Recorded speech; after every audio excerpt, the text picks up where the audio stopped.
Olá, que bom estarmos juntos mais uma vez. Espero que esteja tudo bem com você. Talvez você não esteja familiarizado com o nome Cartel de Medellín, uma das organizações criminosas mais perigosas e infames que o mundo já viu. Mas certamente já ouviu falar do nome de Pablo Emilio Escobar Gaviria, o maior, mais rico e influente narcotraficante que o mundo já viu. Pablo Escobar, ou El Patrón, é um personagem conhecido globalmente, já foi inclusive tema de filmes e séries, apesar de já ter morrido há mais de 30 anos. A sua influência na cultura popular e história da Colômbia ainda é gigantesca. Hoje, você vai conhecer mais sobre esse homem, que já se tornou uma lenda, e também vai entender o que aconteceu com a organização que ele chefiava, o Cartel de Medellín, após a sua morte. Não saia daí. Pablo Emilio Escobar Gaviria nasceu na cidade colombiana de Rio Negro, no dia 1º de dezembro de 1949. Sua infância foi simples. Era filho de um administrador de sítios e de uma professora da zona rural. A sua família não tinha muito dinheiro e, por isso, chegaram a passar por algumas dificuldades financeiras. Desde muito novo, já precisou se virar em relação a trabalhos. As suas opções iniciais foram de lavador de carros e ajudante de mercado. Com o passar dos anos, Escobar acabou se envolvendo em atividades ilegais. As fontes sobre o assunto tendem a divergir ligeiramente quando se trata do seu início nessa vida criminosa. Alguns alegam que o seu pontapé inicial foi no contrabando de cigarros e na falsificação de bilhetes de loteria. Mas ainda existe a versão de que ele teria começado antes mesmo disso, quando supostamente roubava lápides de cemitério. Na vida adulta, chegou a ser preso em mais de uma ocasião. Começou a roubar carros e se envolver com tráfico de outras drogas, como a maconha. Algum tempo depois, ele começou a enxergar o valor e a oportunidade de enriquecimento na cocaína. A fundação do Cartel de Medellín está totalmente ligada a esse contexto. Em dado momento de sua vida de crimes, Pablo foi pego transportando a droga. Quando saiu da prisão, por volta do ano de 76, as atividades do cartel tiveram início, quando Dom Pablo, como viria a ser chamado por sua comunidade, começou a implantar um novo plano para o tráfico de cocaína. Mesmo após ser preso, sua visão desse mercado, o narcotráfico, se mantinha a mesma. Essa é uma oportunidade valiosa. Ele já tinha os contatos, os métodos, entendia as limitações e as brechas que existiam em todo o seu processo. Por isso, decidiu reformular a sua estratégia. Então, primeiramente, ele importava a pasta base do Peru para a Colômbia, fazendo contrabando dentro de caminhões. Quando chegavam até o seu país, ele coordenava todo o processo de produção que transforma a pasta base na droga que seria vendida. Após isso, ele começava a distribuição para diversos países da América Latina e também Estados Unidos e Canadá. Os seus métodos iniciais eram variáveis, mas tinham todos grande sucesso e muito lucro. A exportação para os Estados Unidos era feita da seguinte forma: Escobar contratava pessoas apelidadas de mulas que seriam responsáveis por acompanhar certa quantidade da droga para o destino. A forma como essas mulas precisavam esconder a mercadoria era diversa. Em certos casos, eles escondiam em perucas, sapatos ou em malas previamente preparadas para terem fundos falsos onde se poderia esconder a droga. E mesmo que a mala fosse revistada, passaria despercebida pelas autoridades. Outro método importante nesse início da trajetória do Cartel de Medellín foi o método explorado por Pablo de esconder quantidades grandes da droga nos estepes de aviões que teriam como destino o aeroporto de Miami. Nesse esquema, Escobar entendeu como funciona o processo de descarte desses pneus e assim bolou um plano para usar isso a favor do seu recém-criado império das drogas. Aqui é válido um contexto maior sobre a época. A situação de vigilância de aeroportos nesse período era totalmente diferente do que existe hoje. Se você já viajou de avião, pode ter reparado que existem inúmeros processos de vistoria nas bagagens e nos próprios passageiros. Hoje em dia, os profissionais que trabalham em aeroportos são categoricamente treinados para identificarem e lidarem com situações como essa. Bom, você até talvez já tenha visto alguns desses documentários que mostram, em sua maioria, autoridades identificando indivíduos suspeitos que estão transitando pelo aeroporto. Eles são chamados para as revistas mais detalhadas, têm as suas malas abertas e revistadas uma a uma e passam por processos extensos de interrogatório. Muitas vezes esses programas mostram justamente mulas, pessoas que são usadas por organizações criminosas para transportar a mercadoria de um país para o outro, utilizando diversos métodos. Assim, existem formas de identificar e parar todos esses métodos que Escobar usava. Isso é o que acontece hoje. Nos anos 70, 80 e 90, quando o cartel de Medellín estava em atividade, a situação era muito diferente. Nessa época, a vigilância era muito menor. Não existiam profissionais qualificados para usar esse tipo de tarefa como existem hoje. E o motivo era justamente o que tornava a estratégia de Pablo Escobar tão poderosa. Ele estava sendo pioneiro. Escobar entendeu como funcionava o sistema de aviação e enxergou essas falhas, de forma a conseguir enriquecer rapidamente. Contudo, por mais que Pablo estivesse enxergando um bom dinheiro entrando, ele notou que poderia conseguir muito mais se pudesse contornar uma das poucas falhas do seu esquema: as entregas, que individualmente eram pequenas demais para sua ambição. O esforço que as mulas precisavam fazer era alto, se comparado ao lucro dessas vendas. Dessa forma, Pablo decidiu que precisaria aumentar grandemente a quantidade por envio. Ele, que já tinha conseguido um bom dinheiro com essa estratégia, passou a compor uma aliança frutífera com um homem chamado Roberto Soares Gomes, o maior plantador de cocaína da Bolívia. Após conseguir uma produção ainda maior, ele se aliou ao traficante colombiano Carlos Lerner, que o apresentou a traficantes dos Estados Unidos como um homem chamado George Young, que por sua vez foi responsável por criar um contato com um homem que distribuía cocaína na Califórnia. Agora, Pablo Escobar e seu cartel tinham uma rede de distribuição confiável nos Estados Unidos. Mas o crescimento não para por aí. Pouco tempo depois, os negócios continuavam crescendo e Escobar conheceu um piloto de avião chamado Barry Kane, também por intermédio de George Young. O piloto foi responsável por transportar 250 quilos de cocaína da Colômbia para a Flórida, nos Estados Unidos. O transporte durou algumas horas e um lucro de 10 milhões de dólares para Escobar e os seus sócios. Como se o lucro já não estivesse alto o suficiente, Carlos Lerner adquiriu uma propriedade nas Bahamas, um terreno que abrangia praticamente toda a ilha de Norman's Cay. Essa aquisição tinha um objetivo muito claro de criar uma nova rota para os aviões que transportavam a droga para os Estados Unidos. E o motivo de estar ali, naquela ilhazinha das Bahamas? Bom, a resposta é muito simples e conveniente. Ela ficava localizada a 80 quilômetros da Flórida, o que facilitou enormemente a logística da operação. A partir desse ponto, os aviões saíam da cidade de Medellín, onde ficava localizado o cartel de Pablo, já carregados com grandes quantidades de cocaína. Eles pousavam na ilha de Lerner,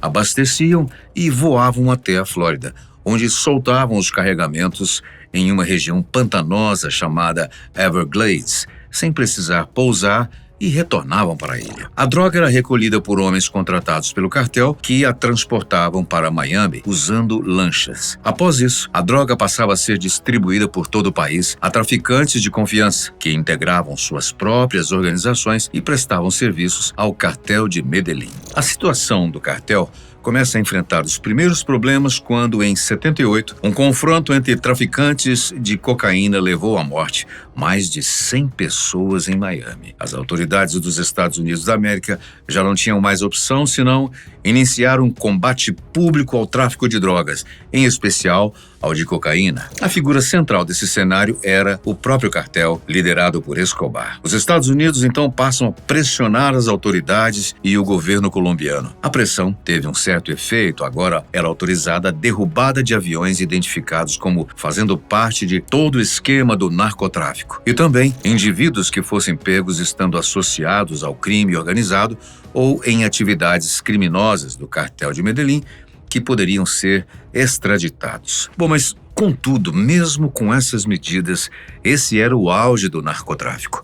Pouquíssimo poderia ser feito.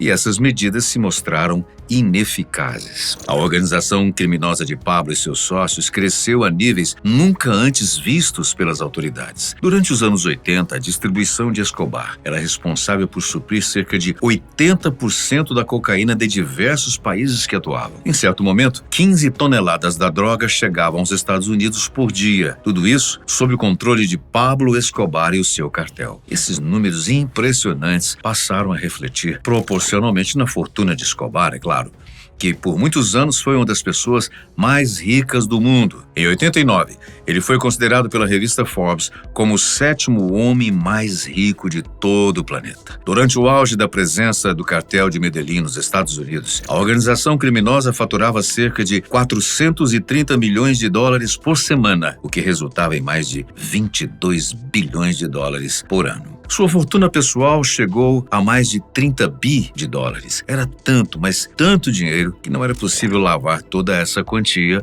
nos processos ilegais para se realizar o crime de lavagem de dinheiro. Dom Pablo precisava então esconder fisicamente o dinheiro em suas propriedades e na de amigos. Esse processo levava à perda de mais de 2 bilhões de dólares anuais, somente por conta da umidade e da presença de ratos que estragavam as notas. Mas isso não chegou a incomodar o criminoso bilionário. Uma característica importantíssima a se entender sobre a figura de Pablo Escobar é que ele não era um sujeito que comandava um império criminoso das sombras. Muito pelo contrário, Pablo era uma figura pública reconhecida internacionalmente, tanto pelos seus admiradores quanto pelas autoridades que o perseguiam. Mas, peraí, admiradores?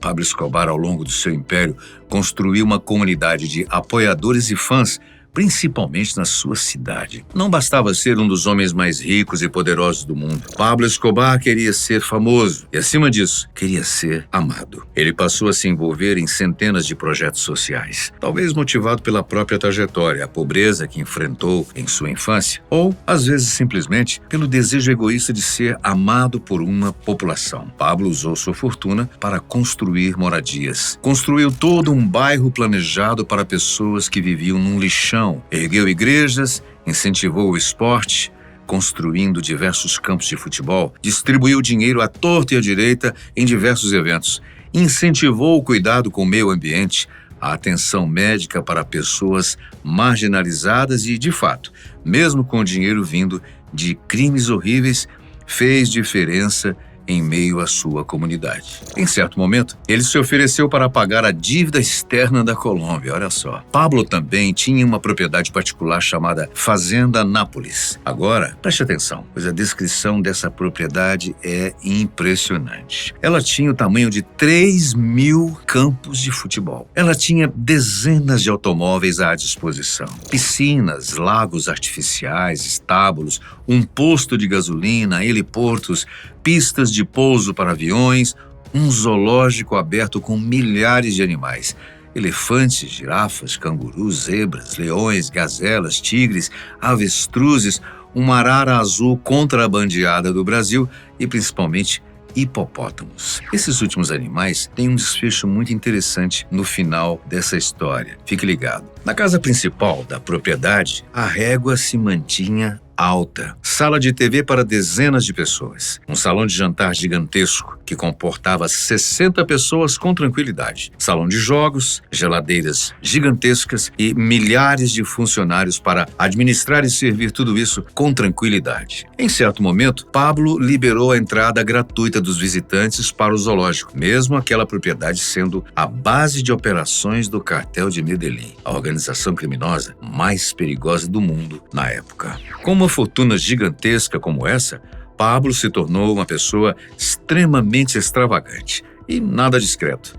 Ele tinha seus gostos pessoais, gostava de estar perto da família e também de viajar muito. Com tanto poder e dinheiro em mãos, em dada época, a influência que o cartel lhe rendeu o blindava da própria lei. Mesmo sendo a pessoa mais procurada do mundo, ele visitava frequentemente os Estados Unidos, mesmo sendo o país que estava constantemente perseguindo-o e ameaçando de extradição. Vai entender, né? Quando visitava as terras norte-americanas, ele não ia sozinho. Ele levava toda a sua família para essas viagens. Ele gostava muito de levar os seus filhos nos parques Disney, por exemplo. Existe uma fotografia extremamente famosa. Pablo Escobar e o seu filho, Juan Pablo, sorrindo em frente à Casa Blanca, o edifício central de trabalho do presidente dos Estados Unidos, um dos lugares mais vigiados e protegidos do país. Uma ironia, né?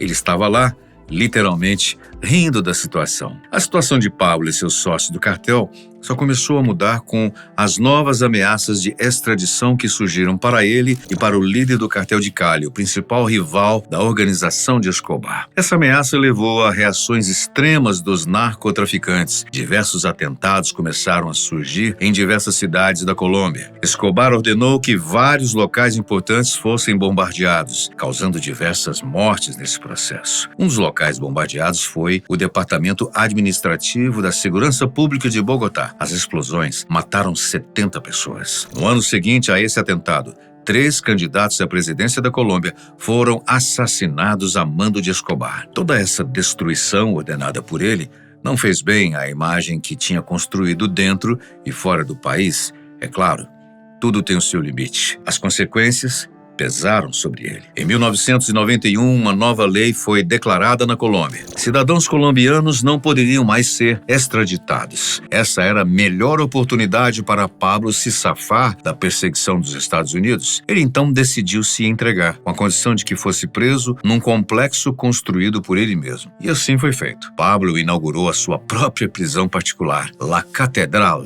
um complexo luxuoso que não ficava atrás de nenhuma outra propriedade com seu nome. A prisão era um local ideal para festas gigantescas. Tinha campo de futebol, salão de jogos, academia e diversos outros luxos exigidos por Escobar. Ali permaneceu cerca de 1 ano e durante esse tempo continuou comandando seu império, ainda fornecendo ordens diretas ao cartel de Medellín, que não saiu dos seus cuidados nem por um momento sequer. A coisa toda começou a se complicar mais ainda quando Pablo soube que o governo estava tentando transferi-lo para outra prisão. Se isso fosse feito, ele perderia todo o controle da situação de seu cartel, perderia também todos os luxos e também toda a proteção que tinha em sua prisão particular. Na verdade, ainda existia um medo. Pablo Escobar temeu novamente ser extraditado para os Estados Unidos. Com esse medo, ele decidiu tomar as rédeas da situação mais uma vez, arquitetando uma fuga planejada. Pablo conseguiu fugir de sua própria prisão após sequestrar e manter refém o vice-ministro da Justiça, Eduardo Mendoza, e o diretor da prisão, o coronel Hernando Navas Rubio. Ele ficou quase 1 ano foragido e, após tudo isso, foi finalmente localizado pelos agentes colombianos. A sua última tentativa de fuga não acabou bem. Ele foi localizado numa propriedade particular de Medellín, onde morreu. Sua morte possui versões que foram contadas de formas diferentes. As autoridades dizem que Pablo foi abatido quando tentou fugir pelo telhado da propriedade. Já o seu filho diz que o pai não aceitaria ser pego e certamente teria dado cabo da própria vida se entendesse que não teria outra escapatória. Após a sua morte, o cartel de Medellín passou a ruir. A essa altura, Pablo era um dos únicos mandantes do cartel que ainda estava foragido. Poucas eram as escolhas para assumir o seu lugar. Talvez a mais óbvia fosse Carlos Leder, que esteve ao seu lado desde o início de suas operações criminosas. Contudo, Leder já tinha sido preso pouco tempo antes. Ele foi extraditado para os Estados Unidos, o que confirma o medo de Pablo. E lá, ele recebeu prisão perpétua. Contudo, para fugir da sentença, Leder negociou com as autoridades americanas e resolveu expor diversos pontos da operação de todo o cartel, contribuindo para o fim da organização criminosa. Os territórios e demandas do cartel acabaram por ser explorados por facções criminosas rivais, como o cartel de Cali, que tomou parte das operações, mas não conseguiu o sucesso que a organização de Escobar tinha. Afinal, toda a operação estava sendo arruinada pela entrega de informações de Leder, a prisão dos principais membros e principalmente pela morte do seu líder. Sua família não teve condições de herdar o controle do cartel. Seus filhos eram muito novos e sua mulher não se envolvia com as atividades. Na verdade, antes de morrer, Pablo os enviou a Moçambique, onde ficaram protegidos até pedirem asilo na Argentina, onde se estabeleceram e trocaram de nome para evitar perseguições. Suas propriedades foram, em maioria, tomadas pelo governo após diversos problemas e disputas legais envolvendo os herdeiros. A Fazenda Nápoles, por exemplo, acabou ficando vazia e os seus animais abandonados. Não tendo ninguém na propriedade, muitos dos animais acabaram morrendo de fome ou fugindo. Porém, um grupo teve um desfecho diferente.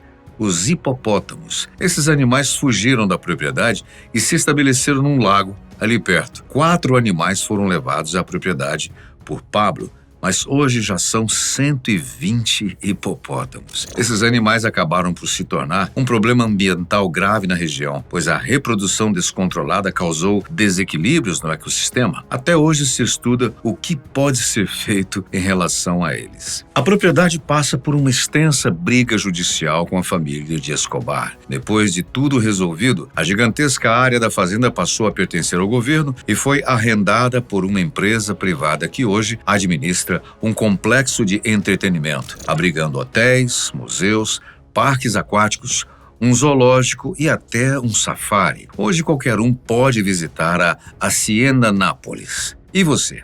Conhecia o desfecho dessa história? Pretende visitar o parque temático que um dia foi a sede do maior império criminoso do mundo? Bem, deixa aí os seus comentários sobre esse vídeo. Muito obrigado pela sua companhia, sempre tão especial, e até o próximo vídeo.